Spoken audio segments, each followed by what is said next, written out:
सुबह सवेरे कालू कौवा चिड़िया के घर आता है। चिड़िया चिड़िया चलो दाना लेने चलते हैं।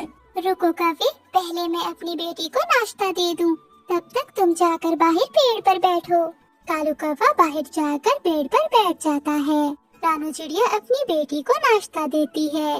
गुड़िया बेटी, आपको अपनी मम्मा की बातें याद है ना? हाँ मम्मा, जब कोई आए तो कुंडी नहीं खोलनी, और कुंडी तभी खोलनी है जब मेरी मम्मा आए। हाँ गुड़िया बेटी, मेरी बेटी तो बहुत अक्लमंद है। फिर रानू चिड़िया और कालू कौवा दोनों घर से निकलते हैं। मैदान में चिड़िया को एक चने का दाना नजर आता है। चलो कौवे कौवे, वो देखो वहाँ कुछ है, हमें जाकर देखना होगा। चिड़िया, ये तो चने का दाना है। तुम्हारी चोंच छोटी है और कमजोर भी, ये तुमसे खाया नहीं जाएगा। कालू, ये चना मैं घर ले जाऊंगी और चक्की में पीसकर अपनी गुड़िया को आटा बनाकर खिलाऊंगी। मुझे भूख लगी हुई है, ये दाना तुम मुझे खा लेने दो। तुम्हारी बेटी के लिए हम कुछ और ढूंढ लेंगे। ठीक है कालू, अगर तुम ज्यादा भूखे हो तो तुम इसे खा सकते हो। कालू कौवा जल्दी जल्दी से वो दाना खा लेता है। ये चने का दाना खाकर बचपन याद आ गया, जब मेरी माँ हर रोज मेरे लिए चने का दाना लाया करती थी। कौवे भैया, आप यहाँ बैठकर बचपन ही याद करते रहोगे या आगे भी चलोगे? मेरी बेटी भूखी है। चिड़िया, मुझे याद आया, मैं तो अपने घोंसले में गले की चेन भूल आया हूँ। वो तो सोने की है, कोई चोर उठा लेगा। तो कौवे भैया, आप जल्दी से जाएं और अपनी कीमती चेन जाकर उठा लें। वो चेन तो मेरी माँ की निशानी है। तुम यहीं बैठो, मैं अभी आता हूँ। रानू चिड़िया वहीं बैठी कौवे का इंतजार करने लगती है और कालू कौवा अपने घोंसले में पहुँच जाता है। चिड़िया को क्या पता कि चने का दाना खाकर मुझे तो बहुत नींद आती है। मेरा पेट तो भर गया, नींद तो अब मुझे आएगी। वो पागल चिड़िया मेरा इंतजार करती रहेगी। कालू कौवा अपने घोंसले में लेटकर सो जाता है। 2 घंटे गुजर जाते हैं। रानू चिड़िया वहीं बैठी कौवे का इंतजार कर रही थी। ये कौवे का बच्चा न जाने कहाँ चला गया है। मैं तो थक गई हूँ, न जाने कब आएगा वो कालू कौवा। वहीं से मिठू तोता गुजरते हुए रुकता है। चिड़िया, किसका इंतजार कर रही हो यहाँ बैठकर? तोते भैया, कौवे का। वो अपनी कीमती चीज भूल आया था। वो अपने घोंसले से कीमती चीज लेने गया है, फिर हम दाना लेने जाएंगे। ये सुनकर तोता हंसने लगता है। चिड़िया, वो कीमती चीज थी आलसी कौवे की नींद। वो तो अपने घोंसले में लेटा हुआ खराटे ले रहा है। मैं अभी अभी उसे देख कर आ रहा हूँ। मिठू तोते की ये बात सुनकर चिड़िया को बहुत गुस्सा आता है। वो कौवे का बच्चा मुझे झूठ बोल कर गया है, मैं उसे बदला जरूर लूंगी। रानू चिड़िया उड़ती है और घने जंगल से अपनी बेटी के लिए एक फल ढूंढती है। फिर चिड़िया घर आकर गुड़िया को भोजन देती है और बाद में सो जाती है। ऐसे ही कुछ दिन गुजर जाते हैं। आज तो भोजन ढूंढने का मन नहीं कर रहा। आज फिर से उस चिड़िया को पागल बनाता हूँ। ऐसा सोचकर कालू कौवा चिड़िया के घर जाता है। कौवे कौवे भैया, क्या आपकी उस दिन कीमती चेन मिल गई थी? ना चिड़िया बहन, कहाँ। जब मैं वापस गया तो वो मोटी चोंच वाला मेरी चेन चुरा कर भाग रहा था। मैंने उसका पीछा किया और वो एक पेड़ की खोखर में जाकर छुप गया। मैं तो शाम तक वहाँ बैठा उसका पेड़ से निकलने का इंतजार करता रहा। मगर उस दिन तोता मैंने भी देखा था। तुम्हें सोता हुआ देखकर वो मेरे पास आया था। ये सुनकर कौवे की हवा निकल जाती है और वो चुप हो जाता है। कोई बात नहीं कालू कौवे, जब मुझे भी नींद आती है तो मैं भी ऐसा ही करती हूँ। क्या आप चले दाना लेने? हाँ चिड़िया, मैं तुम्हें ही लेने आया हूँ। फिर चिड़िया और कालू कौवा दाना लेने निकल जाते हैं। आज चिड़िया कौवे को सबक सिखाना चाहती थी। कौवे भैया, आज भोजन नहीं मिलेगा क्योंकि मुझे रात को सपना ही नहीं आया। काका, कौन सा सपना? यही कि भोजन कहाँ से मिलेगा। मैं तो हर रोज अपने सपने में देख लेती हूँ कि हमें भोजन कहाँ से मिलेगा और फिर सुबह जाकर वहाँ से अपना भोजन ले लेती हूँ। तो फिर तुम अभी सो जाओ और सपने में देखो कि भोजन कहाँ से मिलेगा। खाली पेट मुझे नींद नहीं आती, उसके लिए आज तुम्हें मेरे लिए मीठा फल ढूंढ कर आना होगा और फिर कल से मैं सपना रात को ही देखूंगी और फिर हम दोनों सीधा भोजन वाली जगह पर ही जाएंगे। एक दिन की क्या बात है, मैं चिड़िया को कुछ ला देता हूँ। फिर कौवा वहाँ से उड़ता है और घने जंगल में से जाकर चिड़िया के लिए एक मीठा फल ले आता है। रानू चिड़िया मजे मजे से मीठा फल खा लेती है और अपना पेट भर लेती है। चिड़िया चिड़िया अब जल्दी से सो जाओ, पेट तो गया तुम्हारा भर, अब जल्दी से सपना देखो। कौवे भैया, यहाँ तो मुझे नींद नहीं आ रही, मैं घर जाकर सो जाती हूँ, तुम यहाँ मेरा इंतजार करो। ऐसा कहकर चिड़िया वहाँ से उड़ जाती है। चिड़िया जल्दी वापस आना, मैं यहीं बैठा हूँ। रानू चिड़िया अपने बच्चों के लिए मीठा फल लेती है और घर चली जाती है। कालू कौवा शाम तक वहीं बैठा रानू चिड़िया का इंतजार करता है और भूख से काई काई करता रहता है।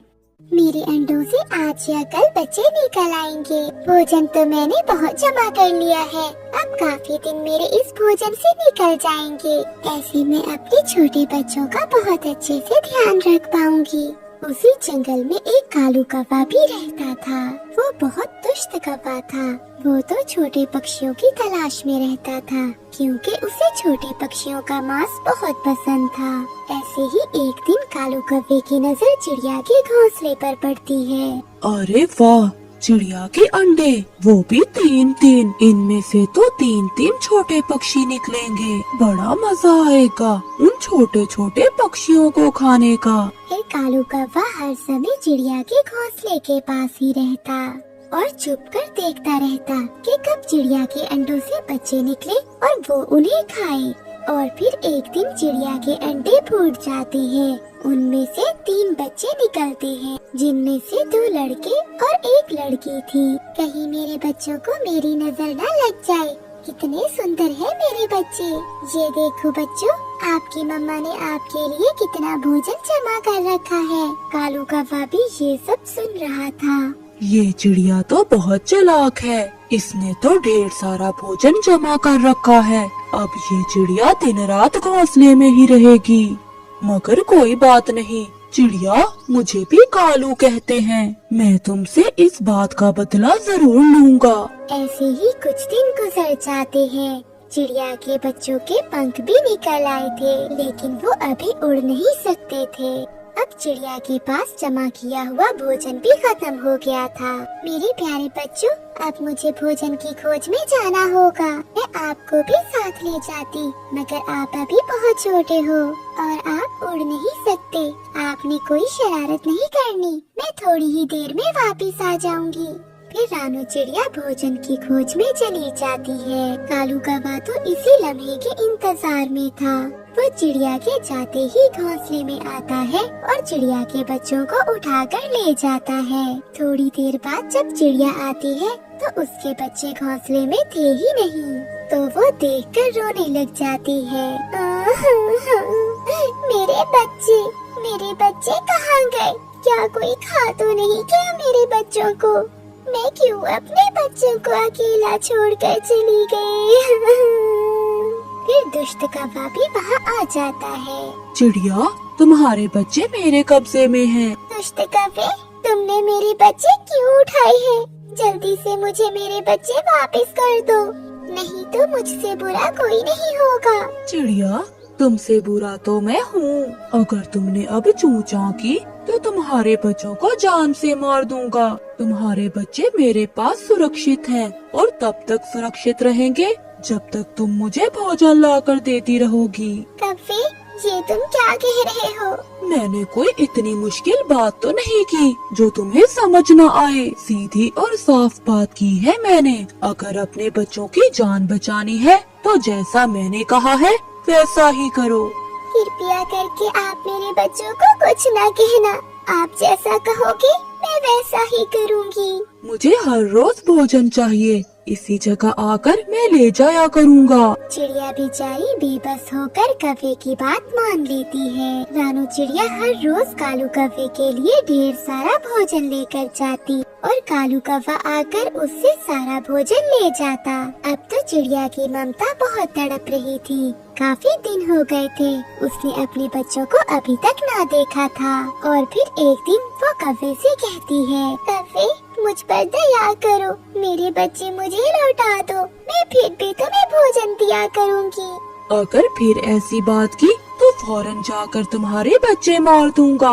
लगता है तुम्हें अपने बच्चों की जिंदगियाँ प्यारी नहीं है। नहीं नहीं कालू भैया, आप ऐसा ना करना, मैं दोबारा ऐसी बात नहीं करूँगी। फिर रानू चिड़िया उदास होकर नदी पर जाकर बैठ जाती है। वहाँ मिठू तोता भी बैठा हुआ था। क्या बात है चिड़िया, तुम इतनी परेशान क्यों लग रहे हो? फिर रानू चिड़िया मिठू को सारी बात बताती है। चिड़िया, वो कौवा तो बहुत दुष्ट है। उसने मेरे बच्चे भी खा लिए थे और मुझसे झूठ बोलकर वो मुझसे भोजन भी लेता रहा। उसने तुम्हारे बच्चे भी मार दिए होंगे और अब वो तुम्हें ब्लैकमेल कर रहा है। ये सब सुनकर चिड़िया का मन तो फट जाता है। मैं उस दुष्ट कौवे को छोड़ूंगी नहीं। बदला तो मैंने भी लेना है उससे। मैं किसी के साथ की तलाश में था। चिड़िया, मेरा दोस्त है एक काला नाग, वो जरूर हमारी मदद करेगा। फिर वो दोनों काले नाग के पास जाते हैं। तोते, तुम मेरे बहुत अच्छे दोस्त हो, बताओ मैं तुम्हारे किस काम आ सकता हूँ? फिर तोता काले नाग को सारी बात बताता है। उस काले कौवे की इतनी हिम्मत कि वो ऐसा करे, बस उसे किसी तरह से मेरे पास ले आओ, फिर मैं उसे बताता हूँ। फिर चिड़िया कौवे के पास जाती है। कौवे भाई, आज मैंने आपके लिए बहुत सारा भोजन तलाश किया है, मगर वो मुझसे उठा नहीं हो रहा। आप मेरे साथ चलें। भोजन का सुनकर दुष्ट कौवा तुरंत रानू चिड़िया के साथ चला जाता है। जब वो जाकर तोते को देखता है तो कहता है, चिड़िया, क्या तुम इस तोते के साथ मिलकर मेरे साथ कोई साजिश तो नहीं कर रही हो? पहले मुझे तुम बताओ, तुमने मेरे बच्चे क्यों खाए? अच्छा, इस तोते ने तुम्हें सब बता दिया है। अगर बता ही दिया है तो सुन लो, मैंने तो तुम्हारे बच्चे उसी दिन ही खा लिए थे जिस दिन मैंने उन्हें पकड़ा था, और अब तुम दोनों भी मरने के लिए तैयार हो जाओ। आज मरना हमने नहीं बल्कि तुमने है। इससे पहले कि कालू कौवा आगे बढ़ता, पीछे से काला नाग आकर कालू कौवे को पकड़ लेता है और कालू कौवा वहीं मर जाता है और अपने अंजाम को पहुंच जाता है। गोरी कौवी रानू चिड़िया के घर मिठाई लेकर जाती है। चिड़िया चिड़िया, ये लो मिठाई खाओ। ये मिठाई किस खुशी में है गोरी बहन? चिड़िया बहन, मैंने अंडा दिया है। फिर तो बहुत खुशी की खबर है। चिड़िया बहन, मगर एक समस्या है। वो क्या गोरी बहन? मेरा पति आज विदेश के जंगल चला गया है। अब मैं अंडे का ख्याल रखूंगी या भोजन ढूंढ कर लाऊंगी? आपका पहला पहला अंडा है, आप अपने अंडे का ख्याल रखना। रही बात भोजन की, तो वो मैं ले आया करूंगी। आखिर पड़ोसन हूँ मैं आपकी। चिड़िया बहन, तुम बहुत अच्छी हो। फिर गोरी कौवी अपने घर लौट जाती है। कालू, अब तुम जल्दी से अपने मामा जी के पास चले जाओ और 1 महीना वहीं रहना। मैंने अपने भोजन का बंदोबस्त कर लिया है। अगर किसी को पता चल गया कि ये अंडा असली नहीं बल्कि प्लास्टिक का है तो पक्षी मिलकर तुम्हें बहुत मारेंगे। तुम मेरी चिंता ना करो, मैं सब संभाल लूंगी। अब तुम चिड़िया से छुप कर जाना, क्योंकि मैंने उसे कहा है कि तुम विदेश गए हो। फिर कालू कौवा अपने मामा जी के पास चला जाता है। चिड़िया बहन, अब बस भी करो, इतना सारा दाना तुम क्या करोगी? तोते भैया, मुझे गोरी के लिए भी भोजन लेकर जाना है। आज उसने अंडा दिया है और मैंने उसे कहा है कि वो अंडे की रक्षा करे और भोजन मैं ले जाऊंगी। अगर ऐसा है तो हम सबको गोरी की मदद करनी चाहिए। फिर रानू चिड़िया गोरी कौवी के पास जाती है। ये लो गोरी बहन भोजन, आज दाना ही मिला था। वो तो ठीक है चिड़िया, पर आज मेरा फल खाने को मन कर रहा था। गोरी बहन, कल मैं आपके लिए फल लेकर आऊंगी। इस पेड़ पर तो पका हुआ अमरूद लगा हुआ है। मैंने तो पेट भरकर दाना खा लिया है। मैं ये फल गोरी कौवी को दे आता हूँ। बेचारी अंडे पर बैठ बैठ कर थक गई होगी। मिठू तोता वो पका हुआ अमरूद लेकर गोरी कौवी के पास जाता है।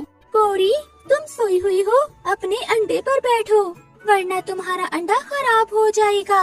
ठीक है मिठू, ये अमरूद तुम मेरे लिए लाए हो क्या? हाँ, मुझे चिड़िया ने बताया था कि तुमने अंडा दिया है, इसलिए मैं तुम्हारे लिए अमरूद लाया हूँ। आप सब बहुत अच्छे हो। आप सबको मेरे अंडे की कितनी चिंता है। फिर मिट्ठू तोता वहाँ से चला जाता है और गोरी कवि वो अमरूद मजे मजे से खाती है। मैं कितनी चालाक हूँ, प्लास्टिक का अंडा घोंसले में रखकर सबको उल्लू बना दिया है मैंने। ऐसे ही दिन गुजरते गए। रानो चिड़िया रोज गोरी कवि के लिए भोजन लेकर आती। एक दिन लूसी कबूतरी रानो चिड़िया से कहती है, चिड़िया बहन क्या गोरी के अंडे से बच्चा निकल आया? नहीं लूसी बहन, अगर अंडे से बच्चा निकला होता तो गोरी कवि खुद भोजन लेने आ जाती। मुझे तो कुछ दाल में काला लग रहा है, इतने दिन में तो कवि के अंडे से बच्चे निकल आते हैं। गोरी बहन ये लो, ये मीठा फल खा लो। और मुझे याद आया, लूसी बहन बता रही थी कि इतने दिनों में कवों के अंडों से बच्चा निकल जाता है, तो फिर तुम्हारे अंडे से अभी तक बच्चा क्यों नहीं निकला? उसे क्या मालूम, वो तो कबूतरी है, उसके अंडे से बच्चा जल्दी निकल आता है और हम कवों के अंडों से बच्चा इतनी जल्दी नहीं निकलता। अच्छा अब मैं चलती हूँ। कई दिन गुजर जाते हैं मगर गोरी कवि के अंडे से बच्चा नहीं निकलता। बच्चा निकलता भी कैसे, वो अंडा तो प्लास्टिक का था। गोरी कवि ने तो पक्षियों को बेवकूफ बनाया हुआ था। चिड़िया आज मैं भी आपके साथ जाऊंगी और देखूं तो सही वो अंडा कैसा है जिसमें से अभी तक बच्चा नहीं निकला। फिर लूसी कबूतरी रानो चिड़िया और मिठू के साथ गोरी के घर जाती है। गोरी बहन ये लो चावल, जब अंडे से बच्चा निकलेगा तो उसे जरूर बताना कि उसका मिट्ठू मामा हर रोज उसके लिए भोजन लाता था। और ये भी बताना कि चिड़िया मौसी भी हर रोज खाना लेकर आती थी। अगर आप सब मेरी मदद ना करते तो मेरे लिए बहुत मुश्किल हो जाती। गोरी बहन अपना अंडा दिखाना, मैं देखूं तो सही बच्चा स्वस्थ भी है या अंडा खराब तो नहीं हो गया। नहीं, मेरा अंडा ठीक है, ऐसे हाथ लगाने से मेरा अंडा टूट भी सकता है। मगर लूसी कबूतरी अंडा उठाने के लिए आगे बढ़ती है और गोरी कवि उसे मना करती है। ऐसे ही अंडा नीचे गिर जाता है। वो अंडा तो प्लास्टिक की बॉल की तरह उछल रहा था। प्लास्टिक, ये अंडा तो प्लास्टिक का है। तुमने हमें बेवकूफ बना लिया गोरी की बच्ची, हम तुम्हें छोड़ेंगे नहीं। चिड़िया तो चिड़िया, इस बार तो मैं भी बेवकूफ बन गया। वो पीछे क्या है तुम्हारे? वो जैसे ही मुड़ते हैं तो गोरी कवि वहाँ से भाग जाती है। फिर क्या था, वो सब पीछे पीछे और गोरी कवि आगे आगे। वो गोरी कवि को पूरे जंगल में घुमाती है और वो सब अपनी बेवकूफी पर अफसोस करते हैं। प्यारे दोस्तों, इस कहानी को लाइक, चैनल को सब्सक्राइब और अपने दोस्तों के साथ शेयर करना मत भूलिएगा। आपका धन्यवाद। एक जमाने में एक कबूतर रहता था। वो बहुत अमीर था, लेकिन वो कबूतर बहुत कंजूस था। कबूतर की एक नौकरानी थी जिसका नाम था रानो चिड़िया। कबूतर अब बहुत बूढ़ा हो गया था, उसे उड़ने में बहुत मुश्किल होती थी। तो उसकी नौकरानी रानो चिड़िया ने उसे मशवरा दिया कि वो एक घोड़ा खरीद ले। आखिरकार एक रोज कबूतर बाजार गया और चंद सोने के सिक्कों में एक घोड़ा खरीद लिया। अब हुआ यूं कि उसी बाजार में 3 चोर भी फिर रहे थे जिन्हें खुद मेहनत करने की बजाय दूसरों की मेहनत पर जिंदगी गुजारना अच्छा लगता था। जब उन्होंने देखा कि कबूतर ने एक घोड़ा खरीदा है तो उसने अपने साथियों से कहा, दोस्तों ये घोड़ा तो हमारा होना चाहिए, मगर ये कैसे मुमकिन होगा? हम तीनों अलग अलग रास्ते पर उस बूढ़े कबूतर का इंतजार करेंगे और हर बार बारी बारी कहेंगे कि उसने जो खरीदा है वो एक घोड़ा नहीं बल्कि गधा है। अगर हम अपनी बात पर अड़े रहे तो जल्द ही वो घोड़ा हमारा हो जाएगा। ऐसा कहते हुए वो तीनों अलग अलग रास्ते पर खड़े हो गए।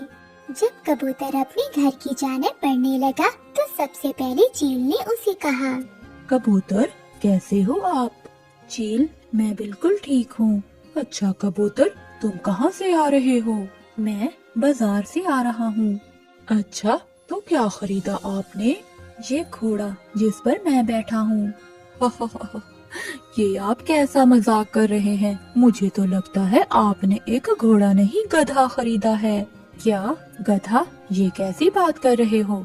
कबूतर ये सुनकर आगे बढ़ जाता है। थोड़ी दूर जाने के बाद कबूतर को उल्लू चोर मिला। कैसे हो कबूतर और कहाँ से आ रहे हो? बाजार से। क्या चीजें वहाँ सस्ती हो गई हैं? आपने क्या खरीदा है? मैंने तो ये घोड़ा खरीदा है। अरे आप भी अच्छा मजाक कर लेते हो, ये तो गधा है, घोड़ा नहीं। आप भी मुझे यही कह रहे हैं? अगर किसी ने मुझे और कहा तो मैं इसको छोड़ दूंगा। जैसे ही कबूतर आगे बढ़ा, उसकी मुलाकात तीसरे चोर से हुई। कालू कौवे ने कबूतर से कहा, आप कहाँ से आ रहे हैं? लगता है बाजार से आ रहे हैं। हाँ, मैं बाजार से ही आ रहा हूँ। अच्छा, तो फिर क्या खरीदा आपने? मैंने एक घोड़ा खरीदा है जिस पर मैं बैठा हुआ हूँ। क्या आप मजाक तो नहीं कर रहे हैं या मुझे बेवकूफ समझ रखा है? क्या हुआ कौवे, मैं झूठ क्यों बोलूँगा? कबूतर, लगता है तुम बहुत बूढ़े हो गए हो। क्या तुम्हें एक गधे और घोड़े में फर्क नहीं पता? जिसके बाद कबूतर को बहुत गुस्सा आता है और वो घोड़े से उतरकर वापस अपने घर की तरफ चल पड़ता है। कबूतर के जाने के बाद वो तीनों चोर घोड़े को लेकर वहाँ से चले गए। जब बूढ़ा कबूतर अपने घर पहुँचा तो उसने अपनी नौकरानी रानू चिड़िया को सारी बात बताई। अरे नहीं, आपको किसी ने बेवकूफ बनाया है। वो लगता है जरूर कोई चोर होंगे। रानो, कोई बात नहीं, मैं उन्हें एक अच्छा सबक सिखाऊंगा। अगले दिन बूढ़ा कबूतर 2 जुड़वा बकरियों को खरीदकर अपने घर ले आया। फिर उसने रानू चिड़िया को अच्छा खाना बनाने के लिए कहा, क्योंकि आज वो किसी मेहमानों को अपने घर में दावत पर बुलाने वाला था। फिर बूढ़े कबूतर ने एक बकरी को बांध दिया और उसे खाने के लिए घास भी दी। जिसके बाद दूसरी बकरी को वो बाजार ले गया। जैसे ही कबूतर बाजार पहुंचा तो वो तीनों चोर वहीं थे। कबूतर, तुम यहाँ कैसे? कुछ नहीं, मैं कुछ सामान खरीदने आया था, क्योंकि मेरे कुछ दोस्त रात को खाने पर आ रहे हैं और अगर आप भी मेरी दावत पर आएंगे मुझे बहुत अच्छा लगेगा। फिर कबूतर ने सारी चीजें खरीदने के बाद उसे बकरी के ऊपर रख दिया और उन तीनों चोरों के सामने बकरी से कहा, अब जल्दी से जाओ और रानू से कहो कि अच्छे अच्छे पकवान बनाए, मैं अपने दोस्तों के साथ आता हूँ। फिर कबूतर जैसे ही बकरी को छोड़ता है तो वो फौरन भाग जाती है और कबूतर कुछ देर बाजार में ही रहता है।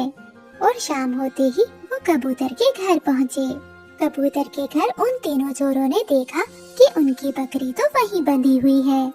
वो हैरान हो गए क्योंकि उन्हें लगा ये वही बकरी है जिसकी कमर पर सामान बांधकर कबूतर ने उसे घर जाने के लिए कहा था। फिर वो सब घर के अंदर गए।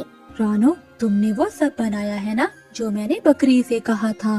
रानू चिड़िया बहुत समझदार थी, वो समझ गई। हाँ साहिब, सारे पकवान मैंने बना दिए हैं। जब तीनों चोरों ने वो खाना देखा तो वो भी हैरान रह गए। उन्होंने बकरी को पाने के लिए एक योजना सोची। फिर उन तीनों चोरों ने मिलकर कबूतर के साथ खाना खाया। खाना खाने के बाद कालू कौवे ने कबूतर से कहा, कबूतर दोस्त, हम तुम्हारी बकरी खरीदना चाहते हैं। मगर कबूतर ने कहा कि वो अपनी बकरी को नहीं बेचना चाहता, लेकिन अगर वो खरीदना चाहते हैं तो उन्हें 50 सोने के सिक्के देने पड़ेंगे। चोरों ने 50 सोने के सिक्के फौरन दिए और खुशी खुशी वो बकरी को ले गए। घर पहुंचने पर कालू कौवे ने अपनी पत्नी गोरी कौवे से कहा, कल शाम का भोजन मत बनाना जब तक मैं नहीं कहूँ।